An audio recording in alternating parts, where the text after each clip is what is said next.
Khorne's battle strategy is pretty much exactly what you would expect. It's all about offense and pressuring the enemy as hard as possible to roll through their lines before they even have a chance to take a swing against you. They come with some extremely high damage monsters and infantry and have the size and mass to bowl through most enemy lines with ease. Let's first go over the pros and cons of the Khorne battle gameplay. First of all, the pros, they have high damage across the board, with a lot of units having above average weapon damage and melee attack. They also have a lot of high mass monsters that deal a ton of damage and can push through most enemy lines like they are nothing.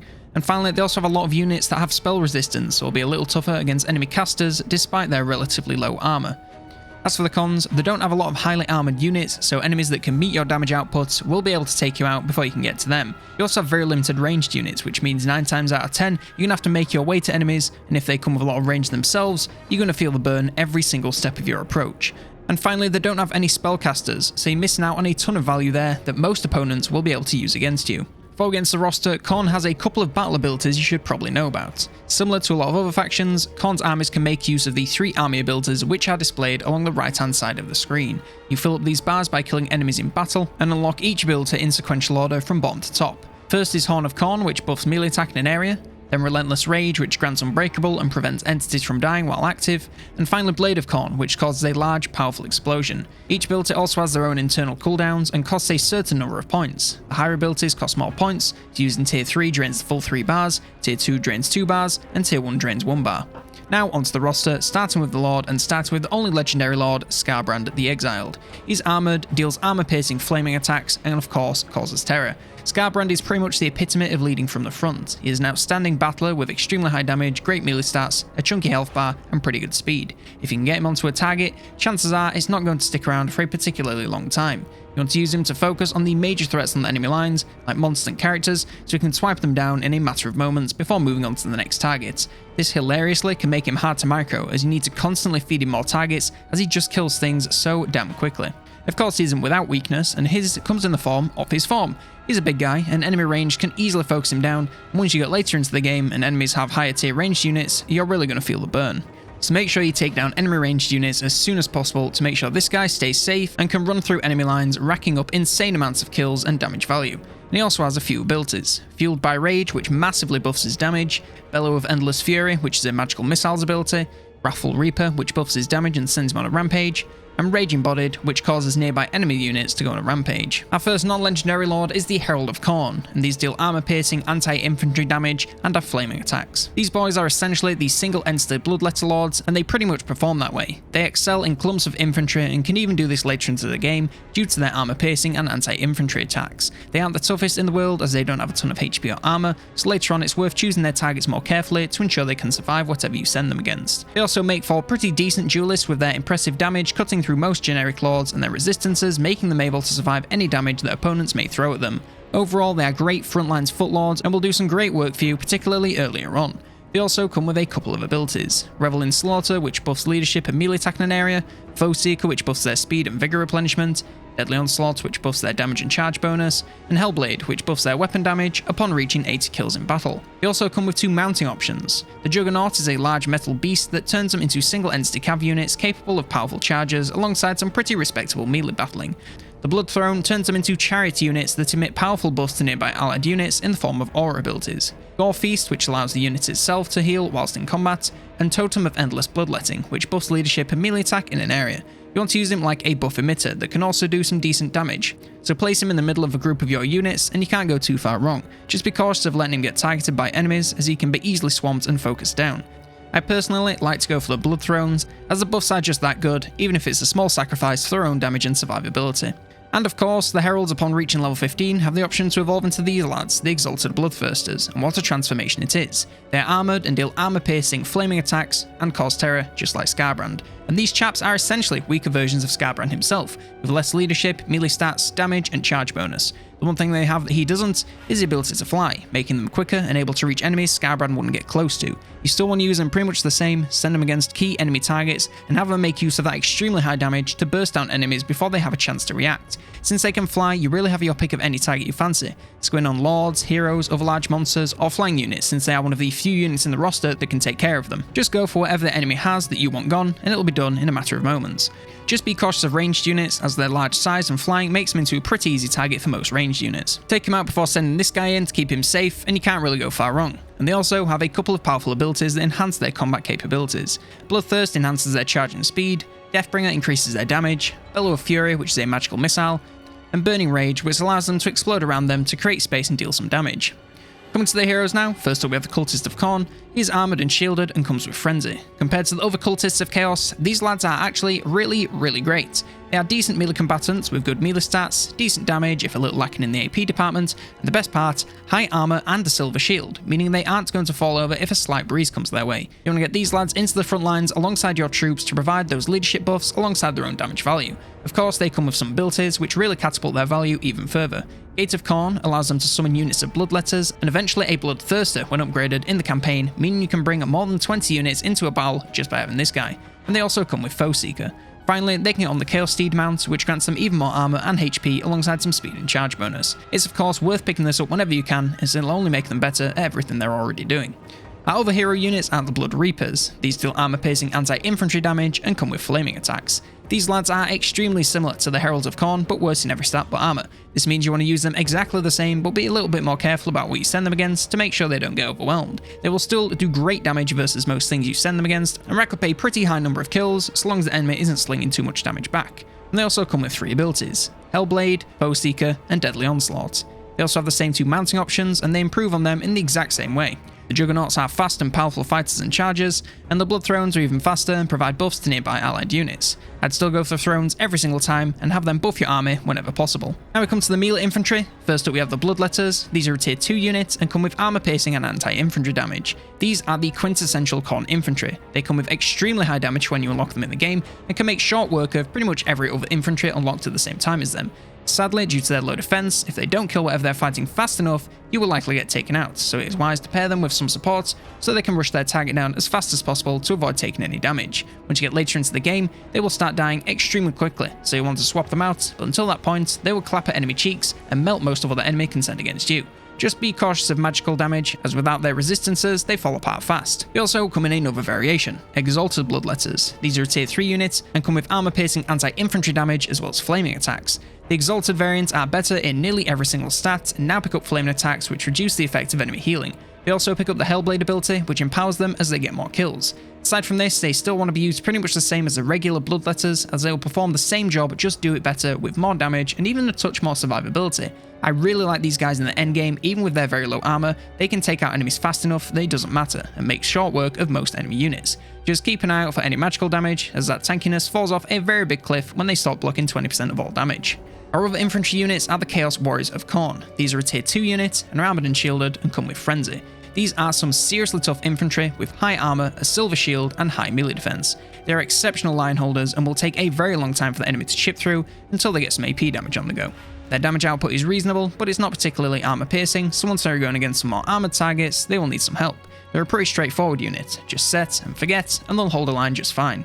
They can be a great stepping stone between the 2 Bloodletters, as they are tankier than either of them without relying on resistances, and even with their low damage, they'll perform just fine against most mid-game hostiles. And of course, they also come in 2 other variations. The Halberds are a tier 2 unit and are armoured and deal armour-piercing anti-large damage, and of course have Frenzy. This variant loses the axe and shield in exchange for Halberds, which grants them armour-piercing damage and a bonus versus large at the cost of some melee stats. This makes them into excellent large target assassins, especially if they can surround something. They are also decent versus armoured infantry, but due to their low melee stats, it's not really worth using them for this if you can help it. I would keep them on the flanks of your front lines to keep them safe from enemy cav charges, and have them find and focus down any large targets they can to make the most of that bonus damage. And of course, the other variation is the dual weapons. These are armoured and deal anti-infantry damage and have Frenzy. Dual weapons grant some large increase to weapon damage at the cost of some melee stats and the shield. Sadly, the damage they gain isn't overly armor piercing, so they are still best suited for taking on legions of chaff, where their anti-infantry damage will cut down anything without too much armor with ease. A line of 4 of these, flanked by some halberds, could keep an enemy army busy for a while, giving you plenty of time to move units in to support them and wipe out the enemy. If you're up against a less armoured enemy, then these lads are a great pick, but anything with more than 40 armour, and they're just not going to punch through. Coming to the cavalry and chariots now, first up we have the Gore Beast Chariots of Corn. These are a tier 3 unit and are armoured and deal armour-piercing anti-infantry damage and have Frenzy. Now these lads are heavy and hit like a truck with no regard for defense, as is the Khorne way. They come with extremely high armor and a decent health pool, so are at least somewhat sturdy in that regard. They aren't the fastest chariots in the game, but are still plenty speedy, as well as having a massive charge bonus along with armor piercing weapon damage, which all add up to a very painful experience for anything you send them to charge against. Of course, they have horrible melee stats, so don't let them get caught in sustained combat, or they will die ridiculously quickly. Like any chariot, if you can micro these lads, then they will get you a ton of value, but if they can't, they'll be a wasted unit and you should really just go for anything else. Such as this unit, the Bloodcrushers of Corn. These are a tier 3 unit and are armoured and deal armour piercing anti-infantry damage. These are a super tough cav unit and of course have a strong focus on all-out offense with high armour piercing weapon damage, a strong charge bonus and magical attacks.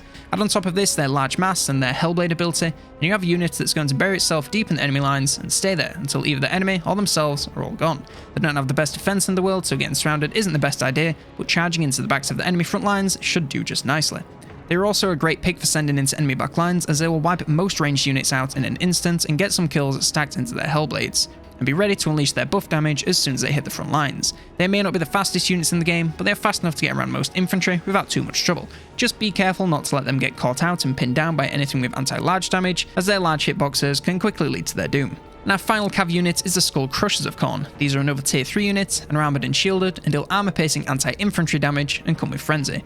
Now these are basically the direct upgrade to Bloodcrushers, as they function pretty much the same, but have some very important differences. For a start, they have even more armor and HP, so are extremely tanky. They also come with great melee stats, high weapon strength, and one massive charge. This all adds up to a unit that can charge into the backs of enemy lines, crush them with the impact, and take down any that remain in sustained melee combat. They are still excellent at taking out enemy backlines, but since they aren't Bloodletters, they won't be stacking any Hellblades and won't be making the most of their weapon strength, so it's best to dispose of the backlines as quickly as they can before coming back to cycle charge the front lines to make the most of that armor piercing and charge bonus. Of course, cycling is the best way to maximize their damage, but they are still excellent in sustained combats if you're not on top of your micro. Just be careful to keep them away from a lot of armor piercing and anti-large, and they should be just fine. We come now to the beasts and monsters. First up we have the Chaos Warhounds. These are a tier 1 unit, very fast, come with Vanguard deployment, scaly skin, and a weak versus armor.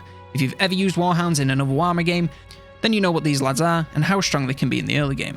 They are extremely fast, so have no problem getting around the backs of enemies into their vulnerable ranged units. If you stick them 2-on-1 against enemy ranged, they will shred them in seconds, and once they start retreating, it's game over, as nothing takes out retreating units quite as effectively as Warhounds. Never send them into the front lines if you can help it, as they simply cannot survive and do meaningful damage. Take out all the range, then wait for anything retreating.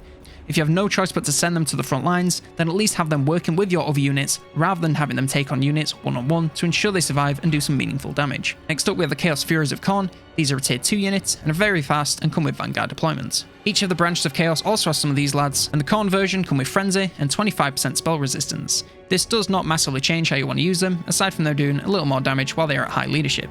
They are still early game flying monsters with high speed and decent damage, but not much in the way of defense. Similar to Chaos Warhounds, you want to send them into the enemy ranged units and take them out before they can harm your army. Never send them alone against anything that can fight in melee, as they simply cannot stand up for themselves with low armor and very low defense. The best scenario is probably sending them in first to bring the enemy close to breaking and finishing them off with Warhounds before moving on to the next unit. Similar to the Hounds, if you need to send them into the front lines, then make sure it's part of a coordinated attack rather than going in 1-on-1, as they just will not survive. Next up we have the Hounds of Corn. These are a tier 2 unit and are very fast and come with Vanguard deployment. These are basically the bigger and stronger versions of the Warhounds at the cost of being a much smaller model count. They keep the extremely high speed, so are excellent at getting around into the enemy backlines, and are even better at tearing them to pieces with their much improved weapon damage, charge bonus, and melee stats. They still aren't front lines units, but they will take out any range you throw at them, and while they may not be as efficient at cleaning up once they're on the run, they still do a great job. Once the backlines are all taken out, they will do a decent job at charging the enemy backs with their decent charge bonus. Just make sure it's versus something that will break soon, otherwise they're going to take some hits with their less than brilliant melee defense. Next we come to the Spawn of Khorne, and these are a tier 3 units and come with Unbreakable and Rampage.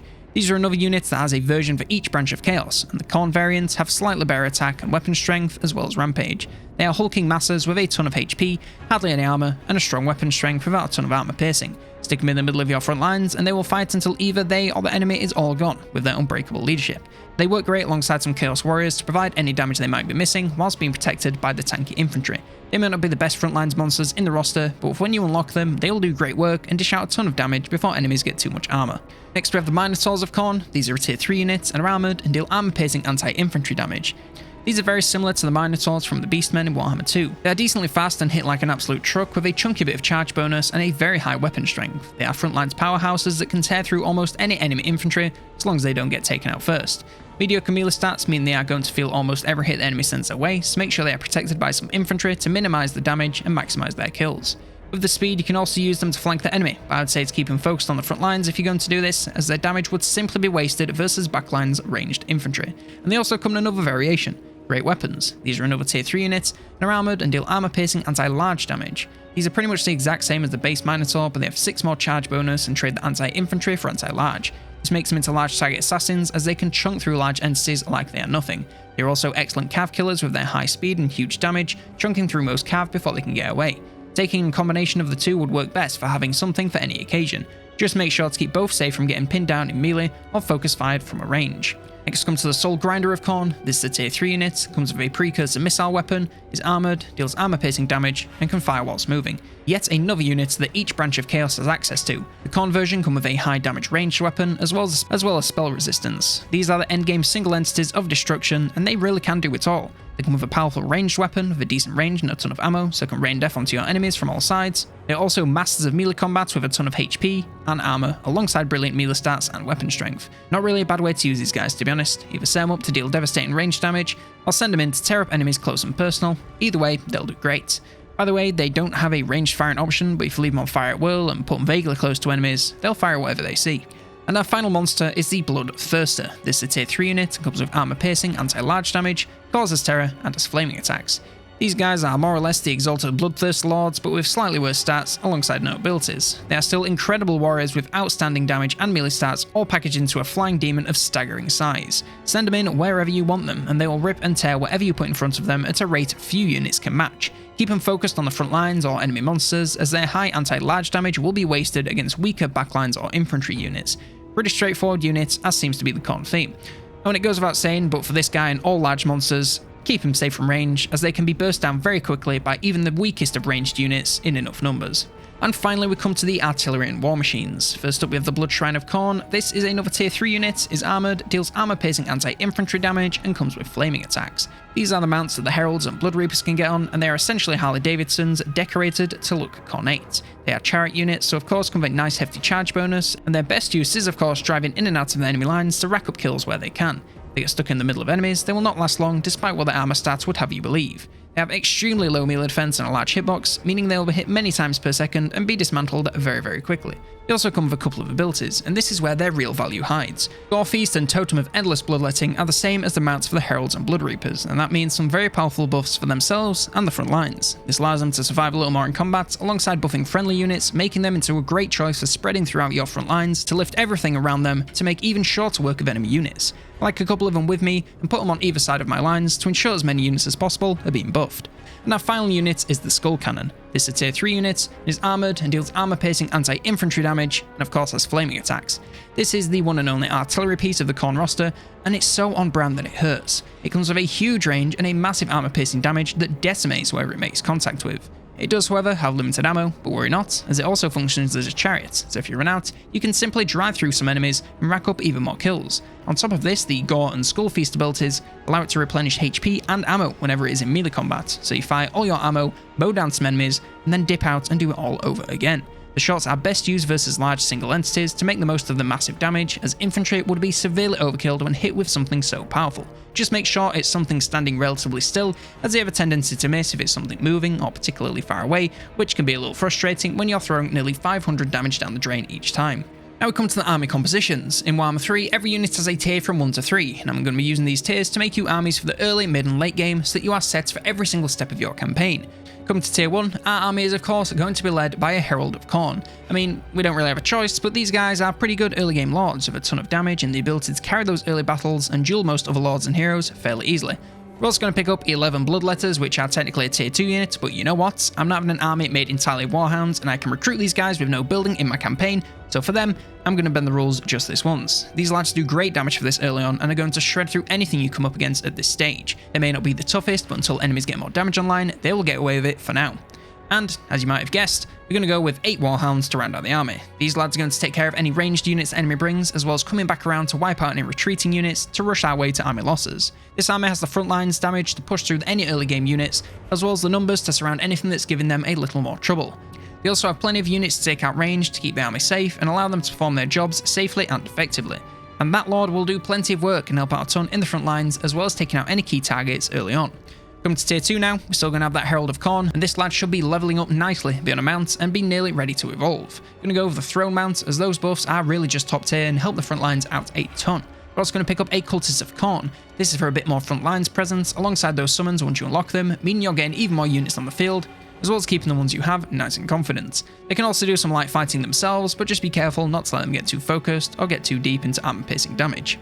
For the front lines, we're going to go with 6 Bloodletters and 4 Chaos Warrior Halberds. We're going to trim down a few of the Bloodletters to make room for these other units, adding the Halberds to take out anything large the enemy brings, as well as adding a bit of tankiness to the front lines as they have a great bit of armor in comparison to Bloodletters. We're going to pick up 4 Hounds of Corn, upgrading from the Hounds to these lads, as they do a ton more damage, so they'll be better at taking on later game backlines, as well as helping out versus cav or charging into the front lines.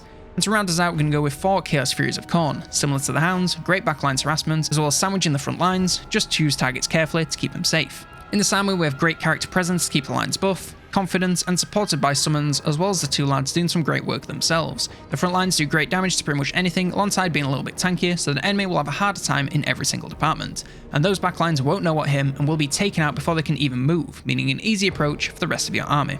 And finally we come to tier 3. That Herald of Corn is going to have evolved into the exalted Bloodletter, of course evolved into this guy because they are just so damn strong. Send him in wherever he's needed and just watch the kills rack up. Just be careful of ranged units. That Cultist of Corn should have this lad in a mount by now and have those upgraded summons for some very powerful extra presence on the field. But the front lines are going to upgrade to 6 exalted Bloodletters. Huge upgrade here as these guys do a ton of damage that only gets better once they have a few kills under their belt to get them stuck into their enemy infantry and they will melt almost anything. Just be cautious of magical damage as it will cut through their resistance and take them out fast.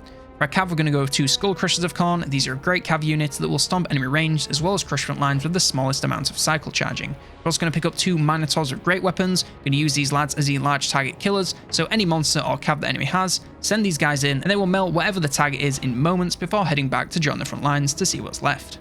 Going to pick up 2 Soul Grinders of Khorne. These are a brilliant frontlines monster that do a ton of damage in melee and from a range to get them stuck in, and they can't really go wrong. Going to pick up 2 Bloodthirsters, excellent flying powerhouses similar to the Lord that are going to work alongside him to take out threats that are too powerful or out of reach of your other units. Any flying units will fall to these lads as well as most enemy monsters, so send them against either for a swift victory. Also going to pick up 2 Skull Cannons. Going to hang back and focus on key enemy targets to burst them down as quickly as possible. Once they're out of ammo, charge them into something safe to replenish a little bit before pulling them out for a bit more. And finally, we're going to take 2 Blood Thrones. Going to spread a couple of these throughout the front lines to provide those buffs to as much of the army as possible.